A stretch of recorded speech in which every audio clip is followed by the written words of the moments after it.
standing underneath the lights. Today's video was viewer requested about how to plan on the go. If you have a bulky planner, you probably don't want to have to carry it around with you everywhere you go. And you probably also don't want to have to rewrite all of your appointments in a second planner.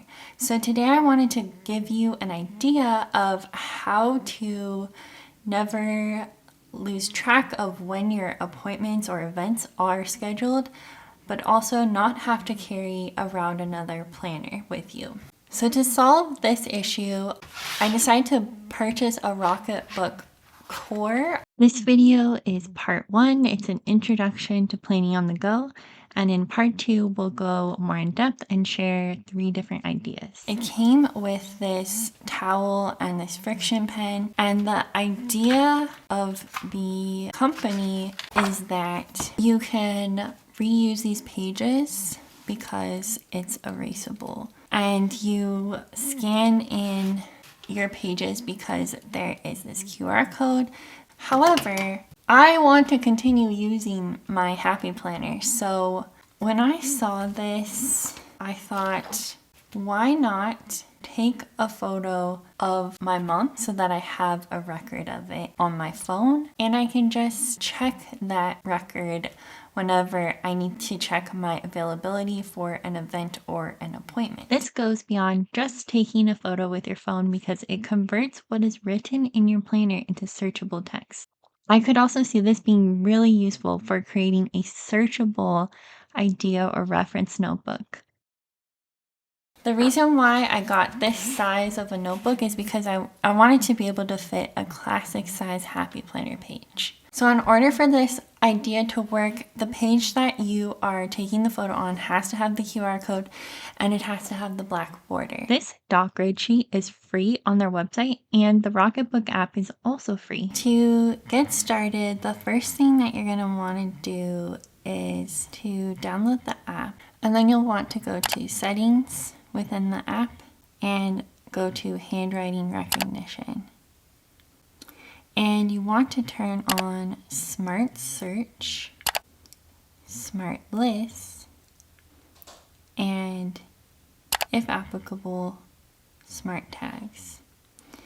You also have the option of Smart Titles, but you would need to write 2 pound signs on either side of the title.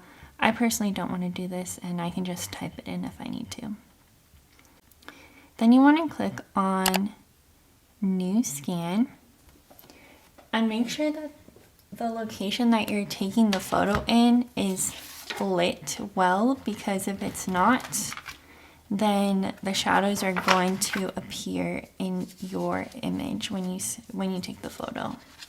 So now I just place the calendar pages that I want to scan in onto the notebook, and I'm going to try to get the phone parallel above the page as much as possible, so it's not being, for example, it's not being taken at an angle, because that can cause issues with the handwriting to text conversion. And then I click on this image here, and this shows you scan number 1.